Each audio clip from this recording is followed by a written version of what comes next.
Hello, everyone. Welcome to the broadcast of Full Figure Fashion Week, the digital version. This is the Big and Tall panel. My name is Kirklan. I'm the moderator, and so I'd like you guys to take a minute to yourselves to either the people who don't know who you are or the people who already know who you are, but maybe need to get re-familiarized with you. We're gonna start in the top right corner. We're gonna start with Rob, and then work our way down. Hey everybody, welcome to the Big Tall Workshop. Thank you, Kirkland, for the introduction. I am Rob Robinson, also known as Model Rob Robinson. I've been with Full Figure Fashion Week for a couple of years now. I debuted my modeling career with Full Figure Fashion Week on the runways, and just decided to be on here to give you guys some advice, answer some questions, and just really pumped to get things rolling. All right. I'll go with Rob next. Okay. Hey guys, I'm Rob Mosley. And I've been modeling and blogging now for, I guess you could say, the past 2-3 years. I have a blog which is also named after me, robmosley.com. And this is my second year with Full Figure Fashion Week, and I'm looking forward to the discussion we're about to have. All right, and then finally, Eustace. Hi, my name is Eustace Collins. I'm from St. Thomas, Virgin Islands. I'm representing the Big and Tall and the over 50 group models that are not being represented in the industry. Been modeling since 9 years old, and I'm just here to spread information. Well, Curse. I did not know. That took me by surprise. I didn't expect you to say you've been modeling since you were 9. That's a long periodically time. Well, I just came back in the industry after a long hiatus of, taking care of the family. And, the industry like to tell you you're too old for this, you're too old for that. And I'm just trying to show them that age is just a number. That is correct. All right. So what I wanted to talk about today, so as you guys know, we've all been in this global pandemic for a few months now, and of course, it's changed the landscape. And I think fashion is no different. So I don't know if you guys have been paying attention to what's happening with like the different brands or anything, but I'd like to know just a quick tidbit about what are some of the things you guys notice that you like about what's happening with people, like how they're diverting to like creating at-home content versus like your traditional like in a studio, or like Rob can speak more to this, to your like where you go, they take you out on a, I want to call it a safari or a journey, and you guys are out there shooting in the middle of the desert. What do you guys think about the dichotomy now that we're at home and we're creating this new at-home content, especially in our industry, Big and Tall? What do you guys have? What have you noticed? What do you like? I wanted to talk a I little think bit that it about definitely that. is giving people more of an opportunity. I think it's definitely giving people more of an opportunity to be creative within themselves and use their own like camera phones or their personal cameras, and making you think outside the box a Yes. little bit more. And it's possibly saving you some money on not having to pay for photo shoots or whatever. So All that money. it's giving you a chance to be more creative. Not to knock your hustle, Kirk, but I mean, sometimes when you sitting at home all day, you gotta create something. So your phone or your camera, you gotta put it to work. Okay. I mean, I agree. The creativity's been. I mean, for me, it's been incredible. I'm an old school type of guy. I don't know. I don't like technology. I mean, it's like going to school. But I'm noticing that more people are home and they're looking at videos. Casting directors, they're paying more attention because they have nothing else to do. I did a video with some other guys, and we went viral just by doing a home video. So I think it's a good thing for right now. Oh yeah, that don't rush was. Number Voted number one by Hello Beautiful magazine, and if it wasn't for this pandemic, we'd have been on tour right now. Ellen Show, Wendy Williams, we'd have been on somebody's couch, and it still ain't too late, really. It ain't. And that's from Rob. a home video. Speaking from, I've been on a lot of sets. I've flown a lot of places. I've flown a lot of locations from Sun Valley, Idaho, in the mountains to, I've even shot in Atlanta to LA.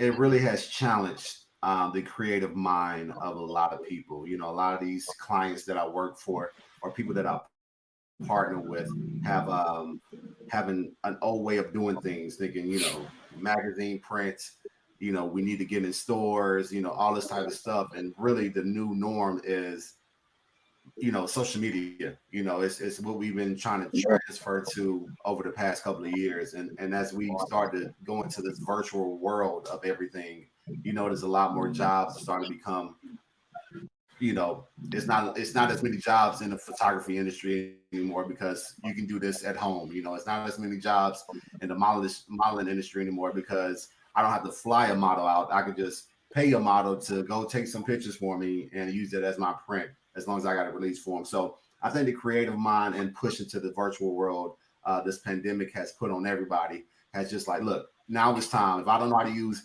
Instagram, if I don't know how to use Facebook, if I don't know how to use TikTok, if I don't know how to use any of these, I am not going to be successful. And a lot of people are getting discouraged in the matter because it's a challenge. And they're like, oh, no, this is just for the new school. No, it's not for the new school people. If you have a business, if you're a model, if you have a comp card, if you have, you want to enter into this world, it has to be a part of your portfolio now. Anything I put an application for in, whether it's modeling or anything I'm doing, what's the three things to ask for? What's your social media name? What's your Instagram name? How many people you have? What type of traffic do you get?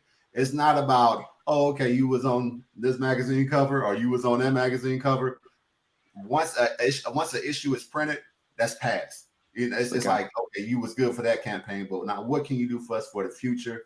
And like I said, the clients I've been working with, we've just been brainstorming the ways to reach people in our age group and other generations, from future generations to all the age groups that's on this line right now. And it's been a task. It's been an arduous task, but I can tell you, the new norm that we're approaching is going to allow a lot more people a chance into this modeling world or whatever world you're trying to step in, because people are being paid to look at you now on social media. People are being paid to research you. It's not like, hey, here goes my comp card, I hope you select my name. I know this is what I can do. These are my talents and skills outside of modeling that I can do, that I can bring to your brand. So I mean, without being too verbose, it's a lot that goes into it.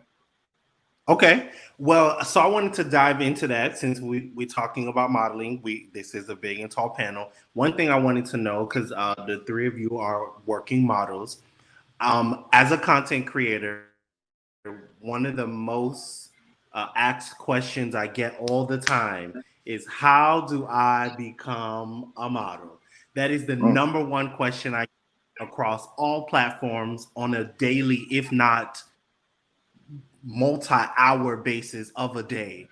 And so as working models, I wanted you guys to talk about your experiences on how you got into the game and how you maintain your status. Like Rob said, your last cover is old news. So how do you stay working? But how did you get in, and then how did you stay in? Eustace. Want to go first? Yeah. Oh, okay. I'm an old school type of guy, and I believe in the basic fundamentals. You got to have the basic fundamentals. You got to do your research. I get asked the same question, and it's not a 5-minute 5-minute answer. Not me. Most models start from doing fashion shows. They do a fashion show, and all of a sudden you can't tell them anything. They sitting home thinking their phone gonna ring. That's not the reality. A lot of people, like Rob said, are getting work from the Instagram. But if Instagram shuts down tomorrow, how many of you guys, or guys out there and females, know how to submit yourself for work? If you just don't know the basics, you gotta research the basics. Like me, I teach modeling workshop. Do you know about a cover letter to submit to the agency? Do you have a headshot with a resume in the back of it? Do you have a comp card? You understand what I'm saying? Do you have a portfolio? This portfolio here is old school for me. This is what I used to go to the department stores and show them. All right. Most people, they don't have the basic. They don't have a walking portfolio. Get familiar with this book right here. Call sheet. It has all the listings of all the different agencies where you can submit from the nation. So basically, you're your own publicist. You ever watch the movie The Five Heartbeat and the guy says, my office hours is 9 to 5? That's what it is. When you're your own publicist and your own manager, you're in the toilet bowl, you're scrolling. You have to make yourself presentable. You have to go on Rob page, introduce yourself, do collaborations with other people. You know what I'm saying? Make sure your Instagram page reflect what you said. You a model. I go on your page, you got nothing but dogs on it. Then I got to tell you, why is your page private? It should be public if you want to do certain things. So it's so many aspects to touch on, but you have to learn the basics. And now you have the resources. Everything is Google. You could be a runway model. You can be a print model. You can be a lifestyle model. So the word model has different categories, and people have to do their research. You could tell them, but they have to do the work. When they do the work, it's more gratifying than you telling them. I mean, that's the basics for me. Okay. All right, Rob. Did you say Rob or Ra? Oh, R-A-H. Rob. Because we both was just looking like, you gonna go, you go. I think that I started modeling like originally like in high school. I would do stuff, but it's something that I wanted to do back then. And for me, I feel that like if it's something that you love, you have to stay with it. Back then, there wasn't they weren't using actual big and tall models for campaigns and things. They were using the regular size model and selling the big and tall clothes. So now that the opportunity is there, I think that you definitely have to, like, if it's something you want to do, you have to stay with it, and you got to put out good content. You got to make sure that you're not putting out half like stuff that's just not like, if you're not happy with it, don't put it out. Because every picture is representing your brand and who you are. So you want to make sure that you're putting out the best possible images of yourself. That, you know, because you never know. I put out some pictures that I didn't think that were that great, but those were the ones that people liked. So, but you gotta always, I feel like, you know, do better than the last picture or the last shoot or whatever you put out. And stuff will come to you if you're doing that, and if people see that, oh, you know, they always, you know, shooting nice photos, or they all of their content is good, they're gonna want to work with you. But it's like you have to put that work behind you, because if you don't believe in yourself, nobody else is gonna believe in you. So, I mean, that's my little bit of advice for anybody that's trying to get into it. Hey, very true, very true. Rob, R-O-B, Rob. I think both of these guys make very pivotal points. I mean, from the foundation of it all, of doing your research. I know a lot of people, when they ask me, yo, how do I get into the modeling game, or how do I do this, how do I do that? I'm like, yo, do your research. Yep. These brands pay people to go out there and find people. You know, you guys just do the submission online and pray and hope something happens. No, I go to the websites. I use resources like LinkedIn. It's a valuable tool that people overlook all the time. Every brand is on LinkedIn.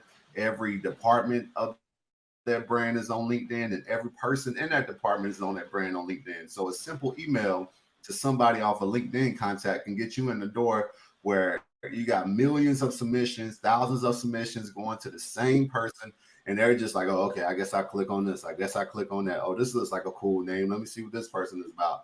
But you get in this other way, this other door. It's like, hey, check this person out. Oh, okay, boom. And so I've gotten a lot of jobs just by doing my research. And once you gain trust of somebody inside the company, it's not about them going to look for other people anymore. Because once you have a trusted client, once you have a client that brings value to your brand, once you have a client that brings exposure to your brand, it's like you're a phone call away.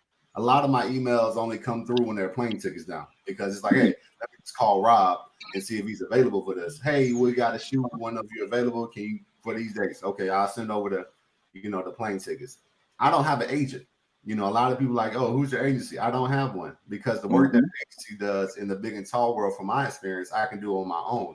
Like you said, it's a 9 to 5 job. I can represent myself. I can look at an email and see plane tickets and get on the plane myself. I don't need you to email me a ticket to say where to be and how to be there and what time. So definitely the research part of it. And Rod, you make an excellent point about the content standpoint of it. Your content has to be on point. A lot of people say, hey, how do you get so many followers? How do you get so much engagement? You have to be connected with what's going on around you. The new generation, the new trending videos, the new trending dances, whatever the case is. You know, I'm not saying recreate yourself. I'm saying fit into the time so you can bring exposure to yourself. Right. Put your own spin on it. A lot of people are like, oh, you got a TikTok now. Yeah, I do. Yeah, I do. I do got a TikTok. Oh, it's just too hard. Okay. You know, well, that's a whole nother world I'm pulling into my Instagram, foundation, so I can bring more viewers and more people to my foundation. So when I do post something about modeling, they're like, oh, he's a model. Oh, okay. My son is 6'6". Right. Like I said, we didn't have this opportunity back in high school. My son is 6'6" in high school right now. I would love to introduce him to the early introduction to the model world. So, creating that content. And, I think everybody says, oh, I don't have the money for content. I don't have the money to create, to book a photographer right now. I don't know which photographer to book or whatever the case is. And I'm pretty sure we're going to get into that. But money shouldn't be an excuse of why you can't do something.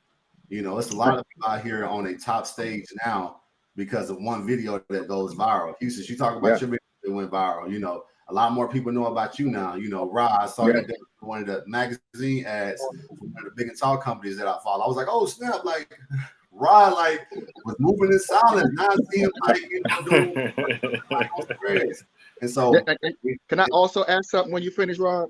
Of course you can. And so when it comes down to that, it's consistency, it's your content, it's your research. And don't be discouraged if you don't get a job. Don't be discouraged if you don't have the amount of likes or views on this video, even though it took you 4 months to make. Don't be discouraged. You got to keep pushing because all it takes is one set of eyes, one email, one phone call. Because when you hit that stage, you better be ready.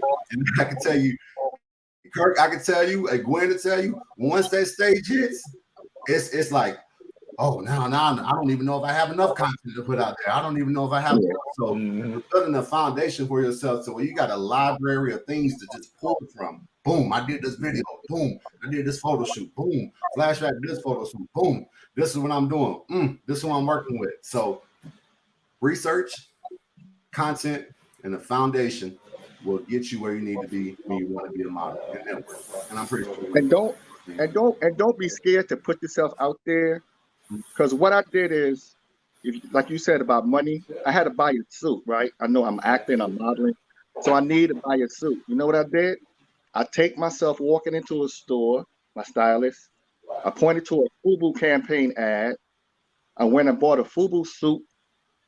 In stages, they filmed me with the suit, the vest, and the shoes. I hashtag FUBU. I had a meeting with Damon John. Damon John saw it, and they called me in for a meeting, and I was able to present everything to them. And I told him to his face that his suits ain't selling, and I thought he was going to laugh at me.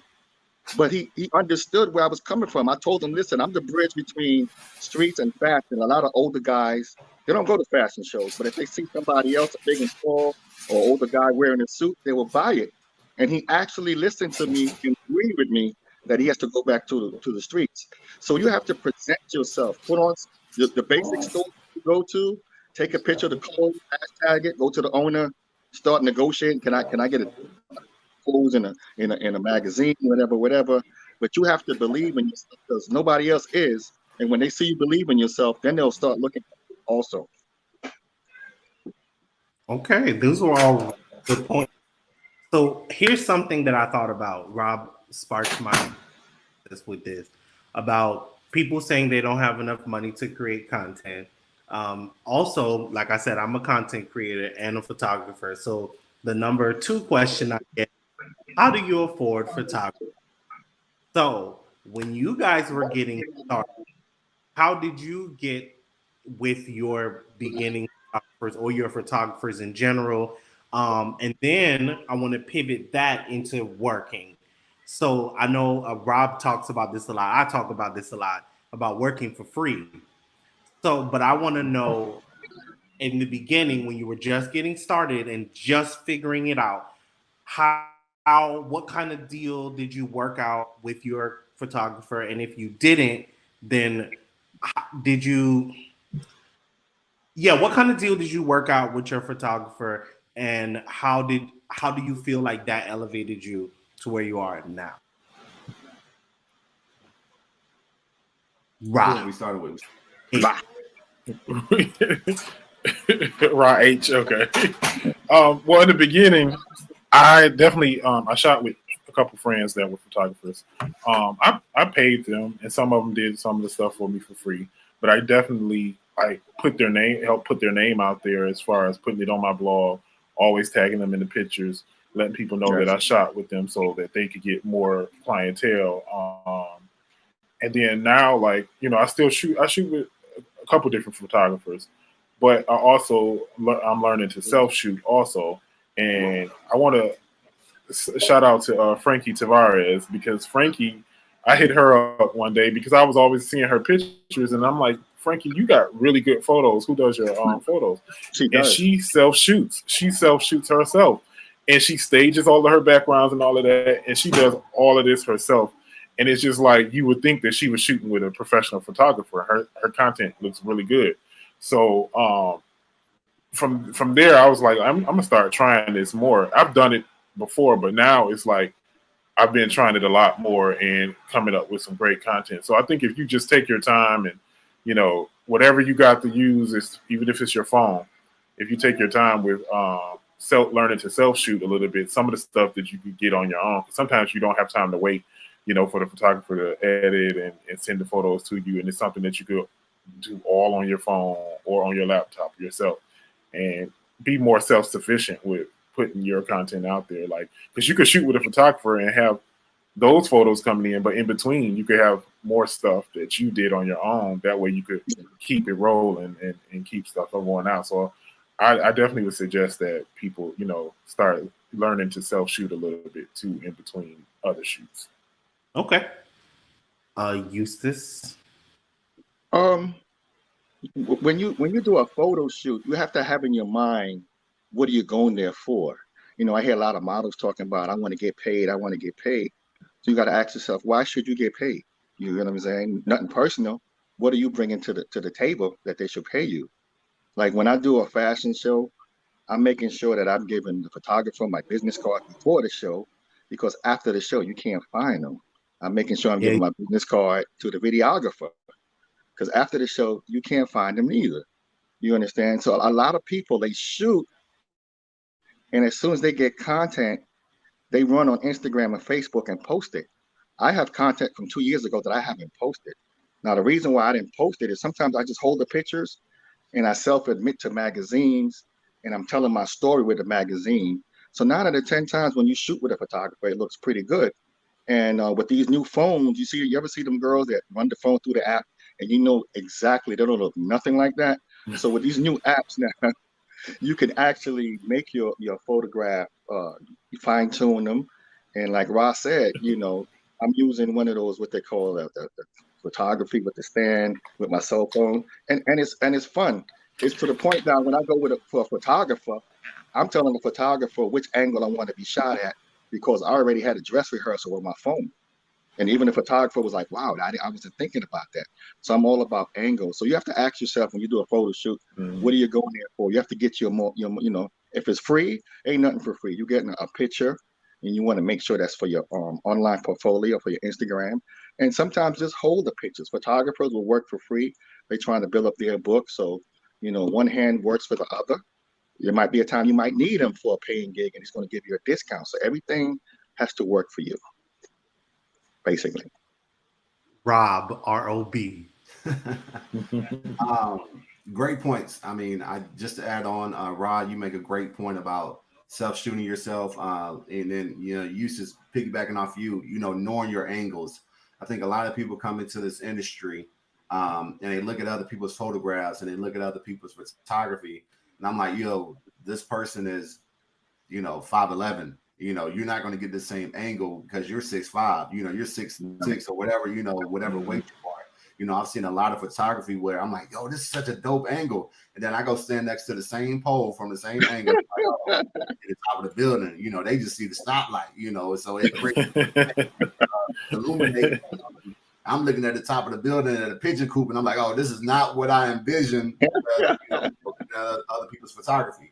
I do think working with brands, I can tell people authenticity should be true. I know we have Photoshops, and I know we have, you know, editors to change images around, but some are getting out of control personally to me. And when you meet somebody, and then when they come into person, that's why they do casting now, virtual casting now, to see what I think of. Like, okay, I need to see what you really look like. Anybody can go into Photoshop and turn all this around. I can make myself look like I've lost 100 pounds, and you know, whatever the case is, but no, whatever the case is, you know, people can, you know, manipulate to make it look like somebody, or look like what they want to look like. So I think authenticity is a big deal when it comes to photography and knowing what you want.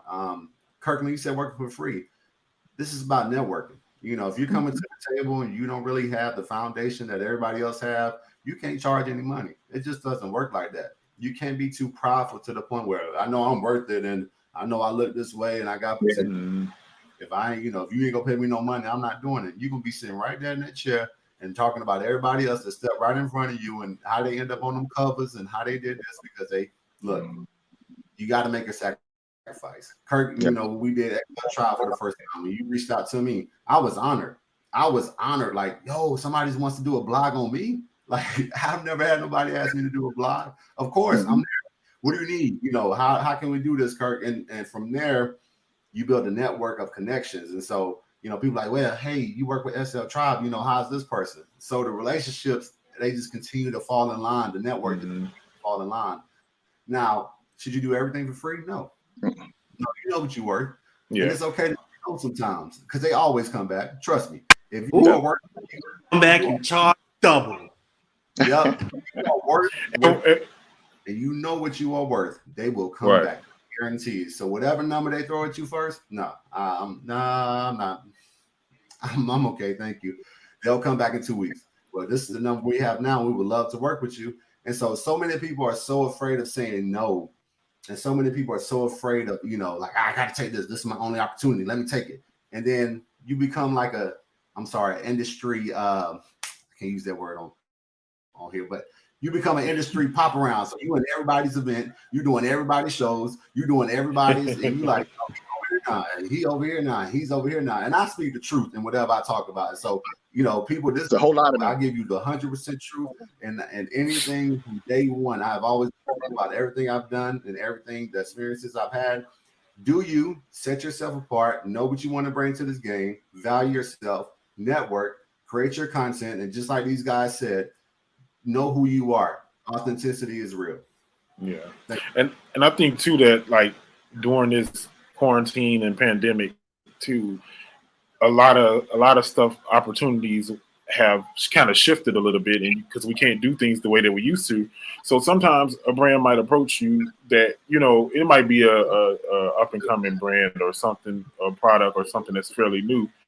And it's like, you know, you got to keep your stuff rolling too, and you want to keep yourself out there. I'm not saying say yes to every job, but there's some certain situations where you know if it feels right where you should be working with this person or not. But I think that there are a lot of people that are, you know, trying to continue pushing their brand, but they realize too, I have to use a different approach.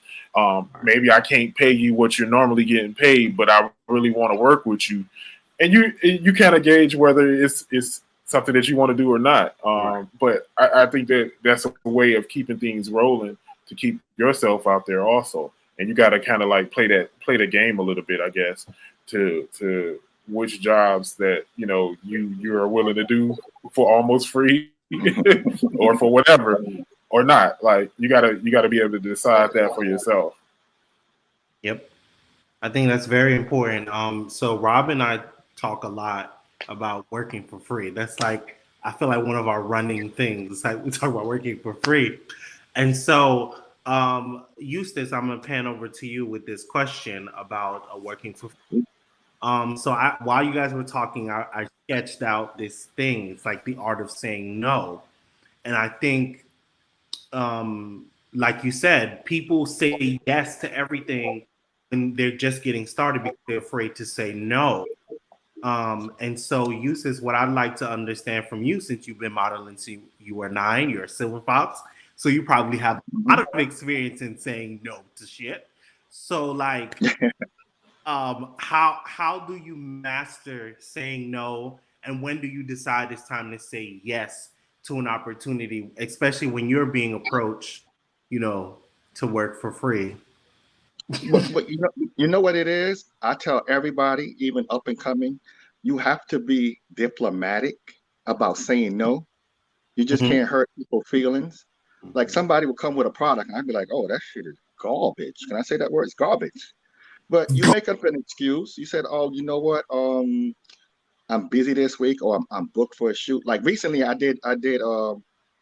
modeled 2 masks. So somebody had a mask that it was coming up. Everybody's doing masks. So I modeled for 2 people, and a third person wanted me to wear a mask for their product, and their mask wasn't that good. So I told them, listen, once I do one product, I don't like to repeat myself. I want to go on to the next product because it's not a novelty anymore. You already saw me. So anything you do in life, like I was a supervisor at work, I know I had to make decision that wasn't favorable, but it's how you say it, because you might need that person again, because you got to remember the same person you see going up is the same person you might see coming down. So you have to be diplomatic and just say no nicely or make an excuse, or just be diplomatic about it, because some stuff is just not going to be good for your brand, period. And that's a big point too, because I feel like when I first kind of really got started back up, uh, there's a model who kept approaching me wanting to shoot with me, but when I looked at her Instagram, everything was all lingerie and all underwear, and I was like, that's not what I'm trying to put out there. Like, yeah, being a model, you do underwear shots and all of that, and you got to be versatile in what you shoot, but you got to be careful with that too, because you could go from modeling to soft porn and in a matter of seconds, and it's kind of like, is that what you want to put out there? You don't want to keep, because that's all people want to see you in. Then, like, you could post a picture in, a really nice suit or whatever. It ain't gonna get no likes, but then you post underwear, everybody like that, and it's like, is that what you want to be known for? You want to be able to book as many jobs as possible, so you want to kind of stay in being able to wear everything and being able to show different sides of you. And like, underwear is not something that I want to be modeling all the time. Like, I have nieces and nephews and I had a niece tell me, it's funny because my profile picture for a long time was the cover of Plus Model Mag with me and Lyris. And so whenever I call her phone, that picture will pop up. And she said, Uncle, I don't want to see that lady sitting on your neck. So it's like, kids pay attention to stuff like that. She was like, she didn't want to see that picture no more. It was enough. She had enough of it. So, it's a point of just knowing, staying on brand with what you feel is your brand. And like, not knocking people who only do underwear, because if that's what they do, that's what they do. But me, myself, I want to be able to book as many different jobs as possible. Okay. So I was thinking about something while you guys were talking. So you guys stated that you have to understand what is it you want to be a model, and Eustace talked about this as well. So I feel like there's catalog, there's print, there's wear, there is corporate wear, and there's streetwear. I feel like there might be others, but I'm just kind of narrowing them down. How did you guys decide what did you want to do, or did you decide, I didn't want to be in a box, I want to do everything? And let's start with ROB. Big Rob. That's a great question, Kirk. And I get that question a lot of times. How do you decide on what to do and what fits you? I'm known for setting thirst traps. I my thing on Instagram, and I've had friends call me like, "Yo, what is this? Is this like what you're promoting type thing?" And in the beginning of it, I was just bringing, a sexual aspect to the big and tall guys. Like, hey, we can be sexy too. All you see is these Calvin Klein models and abs and everything. I'm like, nah, you can have a little fluff and still do what they do type thing. But when you're choosing who to work with and who to shoot for, this goes back to my research. You know, I research companies and brands and what they're about, you know, and not just the campaign they're doing. And when I do my research, if I feel it's a good fit for me, and when I'm trying to promote in my brand, then it comes down to like, okay, this gives me a yes and no, you know. Now, if it's a brand that I don't completely agree with 100% completely, but I'm kind of like, then that's when the pricing goes up. Like, okay, yeah, well, you know, I don't see myself in this on an everyday wear, but I will do it if the price is right. And I tell people another aspect of this, Kurt, that I think most people, when you put yourself out there, you have to be ready for any feedback that comes your way. And I think, you know, now that we're in a pandemic and a lot of people are bottled up at home, I think mental health and modeling go hand in hand now, because you have a lot more time to dwell on the comments that people are putting on your profile, or to dwell on the things that people are saying about you, whether you're hearing about it word of mouth or, you know, through somebody else. And I think a lot of people forget that mentally you need to be in a place where you can accept any criticism, you can accept anything that comes against you, because you know who you are. And I think that's one of the biggest pivotal points that is left out this model world. They see, you know, these women and these men, they do all these gigs and all these shows and all these photo shoots, and they're half naked. But, you know, at home, you know, they're not dressed like this on a daily basis. So they're constantly getting, you know, DMs or emails like, oh, what are you doing tonight? Or, you know, what's going on here? Or, you know, they don't agree with your image. Oh, you know, you're too plus size for this, or you think this is healthy and you think you're promoting this. So I think the other aspect of that, I do look at the mental health side of things now before I go into a campaign. What type of traffic is this going to bring me? What type of people is this going to bring to my platform? Because, you know, you always going to have haters. That's even in the Bible. Hey, if you ain't got no haters, you ain't popping. That's why they made songs about it.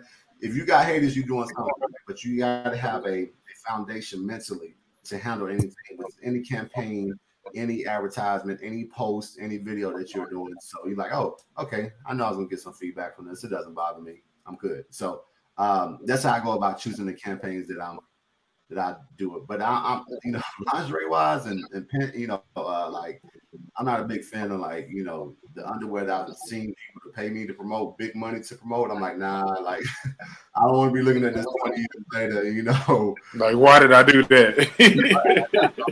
Because y'all want me to sell this to the men. Nah, I can't do that. So but you said if the price is right, you'll do it. Nah. Not for that. Now, for me, it's different, because as an older model, most designers, 99.9, they looking past me. You know how many casting calls I went to that people ask me, are you part of security? Did you bring your kid for casting? I said, no, damn it, I'm here for casting. Oh, right. What I like, you know what I'm saying? Because I'm not your average. First of all, I'm not your average size. Then I got gray, so everybody here, I look like they, you know, their grandparents or something. So for me, I have to be versatile. If you go on my page at Collins Jr., you'll see dashiki, you will see me wearing a Muslim garb. And what a lot of things that people don't know about me is I hate suits. Really? I am yeah, I would have thought. Yeah, I'm a blue collar worker, so I always hate back in the days, I used to hate the guys with the Wall Street because they got all the girls. So here I'm a blue collar, like back in the days, the sanitation worker wasn't getting no love. Now they're getting love. So with me, sometimes you find your niche when people call you. I wear the hell out of the suit, not because I want to, because it just fits me. So I've noticed that that's, different brands between wearing fur coats and suits. I'm always getting suits. So you know what? What you think is good for you might not be good for you. Somebody might just accidentally fall into what might be your niche. Suits is what I wear, but I don't like them. But I wear them now. Point. You know what I mean? If it's not even about the money. It's just it'll gravitate you to what looks good on you and what you feels good and what you're seeing. Design is I get fly out of different countries, different states to do shows. Call me a runway assassin. I got a different walk. I'm a different type of breed because I wear suits. well, I'm representing the older guys, and it's not too many of us, out there, which is good. But I also like to show them that we can wear streetwear. We can wear the funky wear just because we old. We're not trying to be young. Fashion has no age. When you get my money, you don't ask how old my money is, right? You take my money. So if you're going to take my money, I want to wear the fashion. It's just that simple. Okay, I'm with you. All right. So I want to take a trip left. So I want to know, because I know it's a thing, and I want to know, like, how do you guys handle the DMs? That's what I want to know. Go, Rob. Rob is first. Oh, I knew it. Rob is first.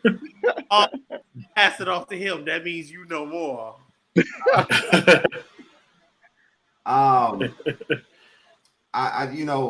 When I first got on Instagram, and DMs were a way of communicating with people. And when you're in your phone, and I have to speak from experience, realistically, you looking at this DM thinking you and that person are the only person seeing this DM. You look at this message thinking that this is a confident message between you and that person. As I've grown to where I'm at today in the social media world, it's public. It's public. Whatever you talk about to these people, whatever you talk about to your fans, whatever you talk about to these brands, whatever you talk, it's all public. And whether somebody, people like, oh, well, they didn't screenshot it. They got two phones. They can do just like this. And then it's off to the next person. Then it's off to the next person. And so as I go through DMs now, I've learned a lot. I've learned to watch what I say. I try to get through as many as I can. Thank you. I appreciate the love. Yes. I try to be as genuine to people that are genuinely reaching out for information. You kind of, I don't know how other people work, but you kind of get a feel for people as you talk to them through DMs. You kind of get a feel for their intentions. You kind of get a feel for what they're really reaching for. And I think a lot of people go through the motions of like, oh, this person liked the photo, or this person is DMing me, and they think that's a big deal. But I look at the big picture, like, okay, why are you really DMing me? Is this really genuine? Is this a really genuine, message that you need to get somewhere to do something? Because I've had messages turn completely 180. You go like, oh, I wish you the best of love. I'm glad I've been talking to you, and I appreciate you and the love. And then 2:00 in the morning, you get to see through lingerie. You like, and then when you don't respond the way you respond, and it's like, oh, I'm working on a boudoir shoot. No, you're not. Not like this. And you're not there. What I do, what I've done in the past year or so, a couple of years, I send back a Bible scripture. I send back, you might want to send live your lingerie. You might want to send it, because I can't judge a female. I can't put you in the game. I can't, these are nice photos, but I'm a male. This is from a male perspective, a male model perspective. I can't give you what you need. I can give you some tips. Go look at Model Christina Mendez blog site. See how to approach these brands, but not like this. And, and it's just, you just got to be cautious. I tell people what you said through DMs is public knowledge. So whatever you put out there, years from now, 20 years from now, you look at the instance with Kevin Hart, the statement he made about a certain community years ago, affected him hosting the Oscars, this year. So, whatever's out there on social media, I suggest you do your research, Google yourself, whatever blog sites are posting about you, whatever, Twitter that you put up at 3:00 in the morning when you was just graduating college, like, oh, I'm drunk and I don't know what I'm gonna do. You want to go back and clear all that out. And you want to be very cautious with the DMs, stay professional as possible. Now, you got your family you can talk to, or the people you really know that you've seen in person, that you met with over and over again. You can talk about whatever you want to talk about. But even then, I'm like, yo, hit my line, call me. Like, I don't want no stuff. Instagram accounts do get hacked. They do very frequently. So yeah, that's my take on it. But Eustace, I want to know your take on it, because you pointed me out first. You may know a little bit more than I know. Like I said, I've been around. I got different chapters of me. I'm not ashamed to say I used to be an international exotic dancer in my early days. So I'm used to a fan club type of basis type thing. But even back then, when I was younger, it was professional business for me. As I got older now, it has taken on a different type of meaning.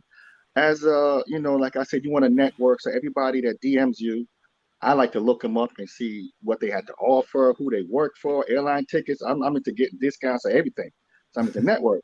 But it could be a double-edged sword. You got your stalkers, you got people say they want to marry you, and it's fun. And sometimes it's entertaining because I'm going through certain things, and sometimes you doubt yourself or what you're doing, and you might get a nice inbox that says, you know what, man, I see what you're doing.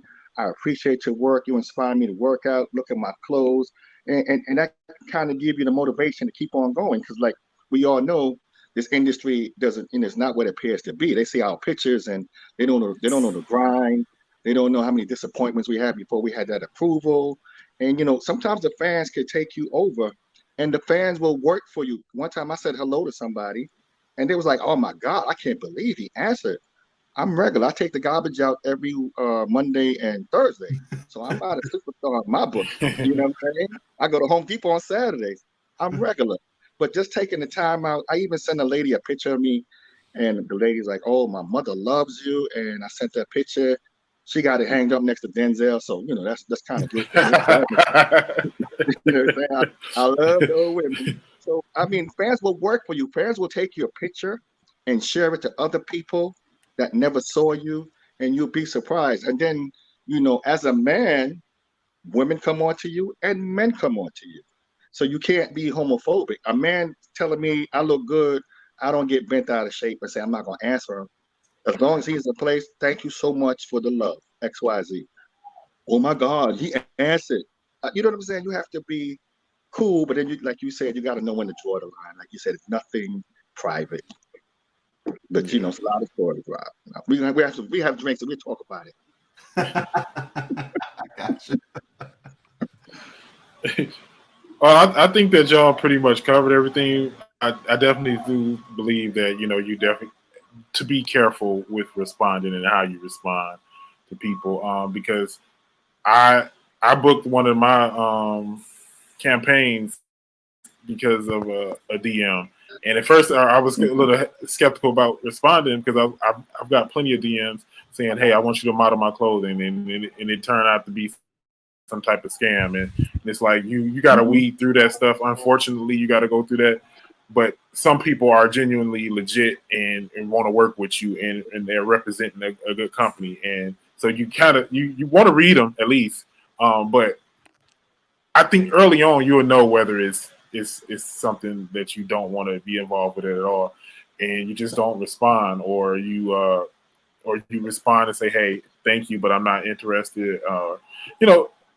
But it's an ongoing thing. We all get those DMs where it's kind of like, do I even want to open that one? You could just read the first sentence and already know, hey, I might not even want to open that one up. Like this could be going down the wrong road already. So yeah, you got to gauge that and kind of go through them and just like Rob said, it is public and people will screenshot you and they will post it. If you say something that they don't like, then they gonna go on a campaign to smear your name. So it's like you just gotta be careful with that. Anybody got fake pages of them yet? I've had one fake page. Yeah. 8 of you? Huh? 8 of you? Yeah, they do fake pages and they try to get your fans and your followers, and then they try to do some scheme, send me money. Kirk, we can't see you. Me? There we go, Kirk. I was trying to get Kirk. I was like, I'm here. Okay. So now that y'all told us what happens in the DMs, I want to know what's one piece of advice you got from anybody in this industry that stuck with you, that you almost applied as Bible now?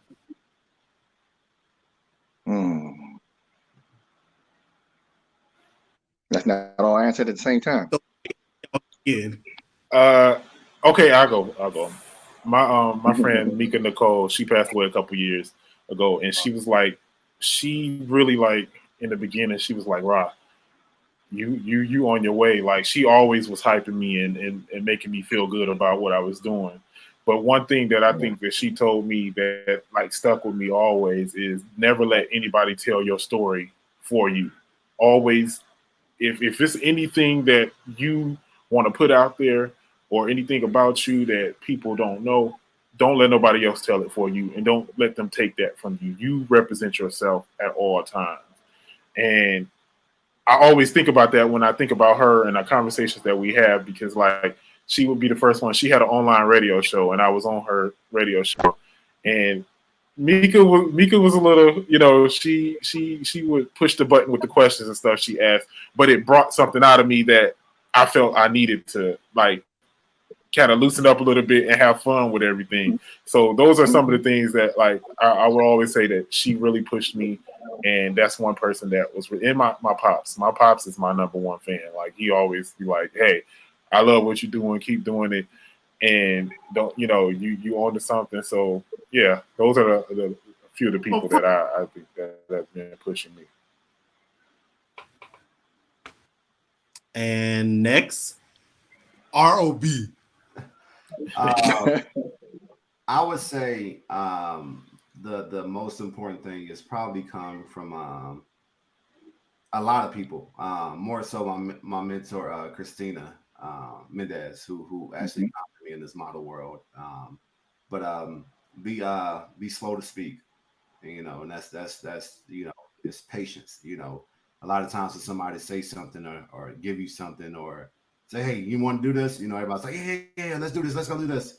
And you never know the outcome of things. So I become slow to speak. I love to talk. So I'm like, yeah, we're gonna do this, boop, boop, boop, boop, let's make this happen.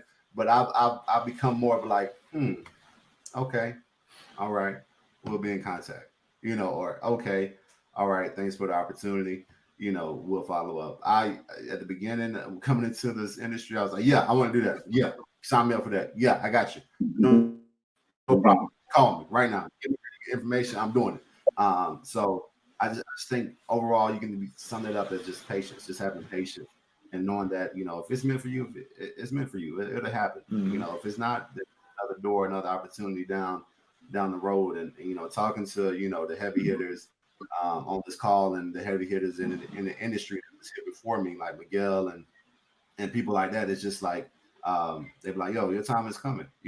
Just like Ra, your friend told you your time is coming. Everybody has a window that they peek at. Everybody has an opportunity they can take advantage of.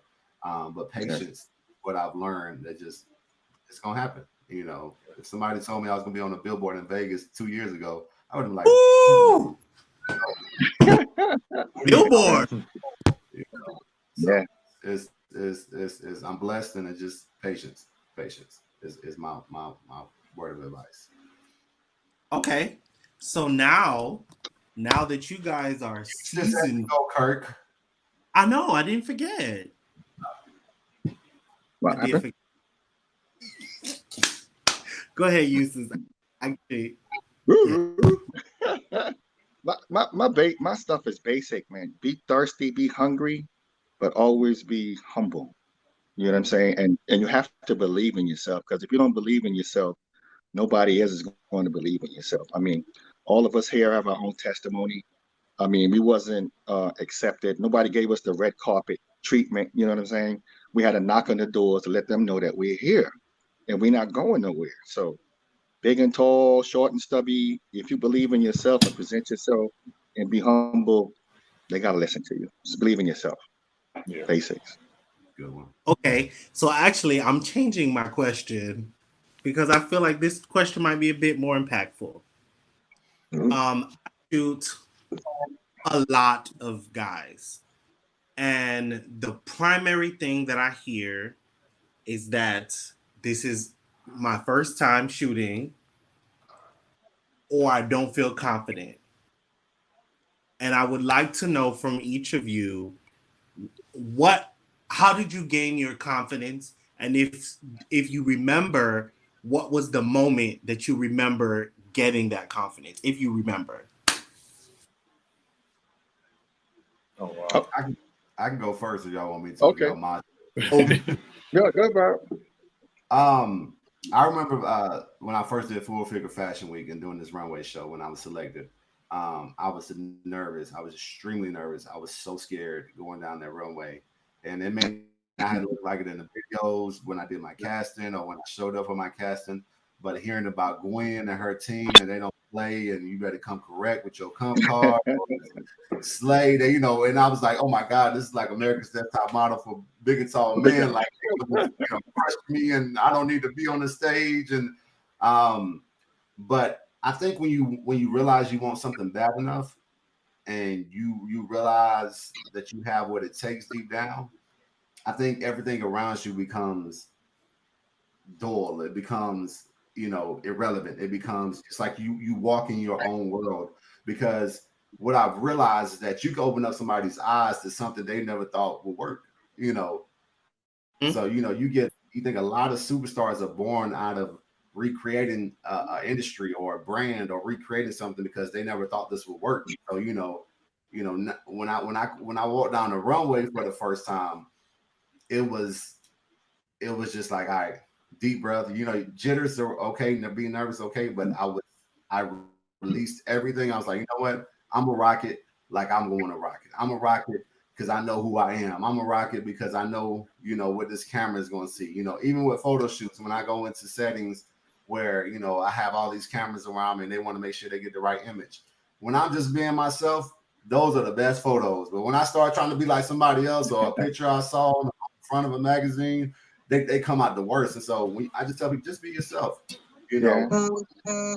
People on the other end of that camera are just as nervous as you trying to get the photo as you are trying to shoot for that photo. So if you just being yourself and doing what you do, it all comes out. Agreed. Wow. RAA. Well, I definitely think confidence definitely comes from within, and it's something that we all, everybody, like, wants to be, I guess, liked or accepted. So, but it's something that you have to work on within yourself before it will actually show to other people. Like, if you're confident in who you are, people are going to see that. So it's like you have to take time to work on, do your work, do your self work, and people will notice it. Growing up, I remember, like, when I was younger, I never used to like to smile. And one of my aunts would always tell me, she told me, she said, you got a beautiful smile. You need to smile more. And from that point on, when she told me, because nobody ever told me that. So when she told me that, I started to smile more and I started to become more confident in who I was. I was always even in kindergarten, I was the tallest kid. So I've always had attention on me that sometimes I didn't necessarily want. So it's like I had to adjust to that and realize this is who I am. This is part of me. Like, it's not going to change. I gotta grow with it. Like, I gotta be able to deal with this no matter what setting I'm in. And it's things that I've worked on over the years. So I think it's definitely important to know yourself and develop that relationship with yourself to where you can walk in any room and be confident and be the person that you are and not feel like, oh, I gotta impress somebody or I gotta impress this. People gonna gravitate to it, and then too, everybody ain't for everybody. Like, some people, you could be the greatest person in the world, and some people still gonna not like you. Yep. That's not your problem. You don't have to deal with that. Like, you don't like me, then okay, you stay over there, and we good. Like, but don't let stuff like that affect who you are as a person, because then you start second guessing yourself, and you never want to do that. Like, you want to be who you are and be comfortable with what you're putting out there and the brand that you're building. And everything, like I say, everything else will gravitate towards you. If people like you, they're gonna like you regardless. So, okay. Well, my final question, as we get ready to wrap this good old convo on up. So, what I wanted to know was, so now that you guys are now in the position where you can reach back and assist someone, so I got to lean in my seat. When you can reach back and touch the people, what of confidence, or not confidence, advice just like someone imparted wisdom on you, would you leave to the big and tall guy watching this right now thinking, I want to be just like them, hypothetically, when I grow up? Eustace, let the Silver Fox take this one first, because Okay. he got the most. And you know what? You know what? One of my biggest accomplishments is not even doing a print job or being in a certain fashion show. One of my biggest accomplishments that I feel proud of is being able to work with Queen Size Magazine, Men's Division. They let me be, the executive director for for that magazine, for that edition. And I said, listen, I want to be able to cast the big guys. I want to be able to style them, and I want to be able to give big guys that I know that the industry wouldn't pay attention to a chance to be seen. So I took 3 guys that have their own fashion sense, because I'm in the streets. I see big guys. And I was like, okay, I like your style. Let me see your clothes. I was able to groom them and show them how to pose like within 24 hours. And we did a photo shoot and it came out fantastic. So to give them an opportunity, they was humble. You understand what I'm saying? I felt accomplished. Queen Size Magazine was happy. You understand? And that's it. I want to be able to give back. So if you build up, my thing is I want to build an army. I can't do it by myself. We got Big Rob, we got Ra, we have an army. So if each one of us have a subdivision of models that we can inspire, we can conquer the industry, because we can't do it by ourselves. They might not like Rob, they might not like Rob, they might not like me, but they might like the other people that I'm grooming. So we just got to build a team, and that's how I feel about it. Okay, building armies. Ra, AH. Well, I think it's very important, especially to teach our young Black men and just young men in general, that there's different avenues that you can go in. You might not be the model. You might be the designer. You might be the photographer. You might come up with your own magazine. It's so much more that you could do. And I think sometimes, especially like, and I'm gonna use myself, I was pushed so much to be an athlete or to play sports when I was younger that I hated it. I hated every sport. I didn't want to know parts of any sports because I had people calling me Baby Shaq. And I'm like, I can't even play basketball. So how are you going to compare me to somebody who is like one of the greatest at what he does? And here I am in I think I was in like 9th or 10th grade. And I'm like, I didn't have interest in that. I didn't want to be that. And I think sometimes we get caught up in pushing kids so much to play sports that they do that, and they don't know anything outside of that. They go off to college on a scholarship, but don't complete their degree. And then what happens then? Now they out here with no job skills or don't know how to interview and all of this, because we've pushed sports on them so much. And don't get me wrong, I'm not against sports at all. I think sports are great for kids and great for everybody. But you got to have a balance. Your education and going after your dreams and the things that you're passionate about, because early on if you're around kids a lot, you will start to see what they're passionate about and what they love. Feed that, push that into them, because that could be the thing that gets them out. Like one of my nieces, she's 11 years old. She knows how to do hair. I want her to keep doing that, because that's a skill set that could carry her forever. She might not want to do hair forever, but it could be a way for her to hustle throughout college to pay for what she needs and all of that. So it's like it's so many other things that kids should be exposed to. And I love to mentor kids and try and push them into different avenues and be creative, because everybody's not going to make it into the NFL or the NBA or the WNBA. Like, you got to have something else to fall back on. And I think that the education side is important, and just being creative and feeding those talents that kids have. Okay. Good point.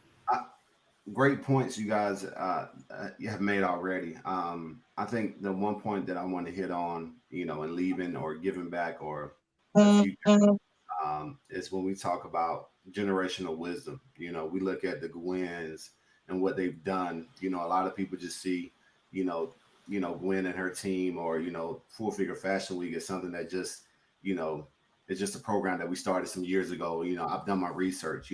They've done the footwork. They've been on runways. They've done the prints. They've done, the some of the hard work to create a way for us in this industry. And with that being said, I'm looking up to them. So when they pass the torch on, it's like, what can I do for the future of this industry? What generational wisdom can I pass along? What platform can I open up for these big and tall fellas, or whomever looks up to me, designers or photographers? What can I do to pass on? And so the more work that I'm doing, the more notes that I'm taking, the more experience that I'm gaining, the more notes that I'm taking, and it's not to put in a book and sell to people like, hey, go buy my book or do this and do that. It's to have information for people that, when if I do decide to be a part of a show, if I do decide to pilot into the big and tall community with a program like Full Figure Fashion Week, that I have the experience, I have the knowledge, and I have the network like you guys or the people that I've met during the Full Figure Fashion Week to put on something that's beneficial, that they too can take it, put their spin on it into the next generation. You can't go back 20 years and see big and tall models. You can. You got to do some serious research. You can see them on or whatnot, but big and tall models is not as prevalent as the plus size industry. When and what they've done over time, it's just brought the light to this industry. Full Figure Fashion Week in New York, Times Square, like that's mind blowing. Everybody thinks about all these other fashion shows. Like, this is the one that put me where I'm at today. So I want to set up a foundation where I'm going to pass the wisdom down. What can I do? How can I do it? And from there, how can I give back? How can I set people up? That thing that encompasses everything you're saying, Kirk, that you asked about the question. What can we do? And so I'm in the midst of finding out what can I do, of building a platform, a foundation of what can I do, who can I work with to pass this wisdom on to the next set of people and keep the ball rolling in this big and tall industry. Yes. Okay. Well, the peoples have got wisdom. They know how to respond to the people know. They know how to say no when they need to, say yes when they need to. You guys have imparted a wealth of knowledge in this today, and I want to thank you guys personally for being on the panel, big and tall panel. Do you guys have any? Oh, wait! Before we wrap on up, tell the people where they can follow you at. They ain't already follow. Maybe they want to follow. Maybe they want to slide in your DMs too. I don't know. Let the people... Slide with caution. Slide with caution. Go to the DMs. Well, I'm at Collins Jr. That's COLLENS JR, COLLENS JR, Collins Jr. And I'm at Raw Mosley. That's RAH_ Mosley, MOSLEY. My Facebook page is the same, and my blog is rawmosley.com, and Twitter is Raw Mosley also. Nice. I am built up real nice on Instagram. It's very simple. There's no tricky spellings. If you go to modelrobrobinson.com, you'll find all my links to my Twitters, my Instagram, my YouTube, my TikToks. So if you can't spell built up real nice, just go to modelrobrobinson.com and you can get everything you need. All the information is there for you. Okay. Well, now the people know where they can follow y'all. So if y'all getting strange DMs in the second DM, y'all know where they came from. Well, thank you guys for joining me today. We just want to shout out Gwen and the whole production team for doing a fantastic job. Definitely. Thank you for having us. Humble pie, great opportunity to spread knowledge. Love you, production team. Everybody behind the scenes, thank you. And shout out to Tawana for creating the Full Figure Fashion Awards. That was a great production, like that we need in our community. So shout out to her for creating that. Exactly great. And thank you, Kirk, for moderating this. I know it's tough sometimes moderating and asking the right questions to the right group of people, So thank you so much for your time and preparation in this as well, as long with the team behind the scenes. And for those of you that didn't know, Kirk went and make sure that his beard had Vaseline on it. He was extra, right, Rob? He was not prepared. We love you, Kirk. Is that it? Did you hit stop or B? All right. Everybody's wave by. 1, 2, 3, bye. Fight the power.